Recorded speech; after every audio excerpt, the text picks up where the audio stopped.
નમસ્કાર દર્શક મિત્રો, લોક સામના ન્યૂઝમાંથી હું ભારતી સોલંકી આપનું સ્વાગત કરું છું। હવે જોઈએ આજના મુખ્ય સમાચાર।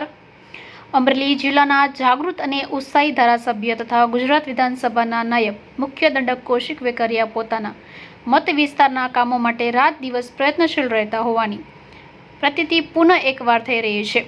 અમરેલી તાલુકાના 10 અને કુકાઓ તાલુકાના 4 રસ્તાઓ એમ કુલ 14 સીસી રોડની જરૂરિયાત હોય અને રાજ્યના મુખ્યમંત્રીશ્રીને ધારાસભ્ય દ્વારા ભલામણ કરવામાં આવેલ જે અવનીએ રાજ્ય સરકાર દ્વારા Pratappara bypass road, Chittal Jashvantgadh road, Keriya Nagas ગામે ગાંધીપુલથી બિહારી બાપુની જગ્યા સુધી CC road, Fatepur Chapathal road, Sarbhada ગામે CC road, Amrapur Dholarva Kamigadh road, Devgam Sarigpur Balelpipariya road, Devgam Dadva Randal road, Nava Khijodiya વડલી ચોકથી મોટા ભંડારિયા તરફ રોડ, પીપળગ ગામ સીસી રોડ, ખીજોડિયા રાદડિયા ગામે સીસી રોડ, કેરિયા નાગસ ગામે સીસી રોડ, લાલાવદર ગામે સીસી રોડ, જૂના બાદનપુરથી ગ્રામ પંચાયતથી સ્મશાન સુધી સીસી રોડ જેવા કુલ 14 જેટલા ગામોના ગ્રામ્ય માર્ગોના નવીનીકરણનું કામ કુલ ₹12,95,00,000ના ખર્ચે મુખ્યમંત્રી ભૂપેન્દ્ર પટેલ દ્વારા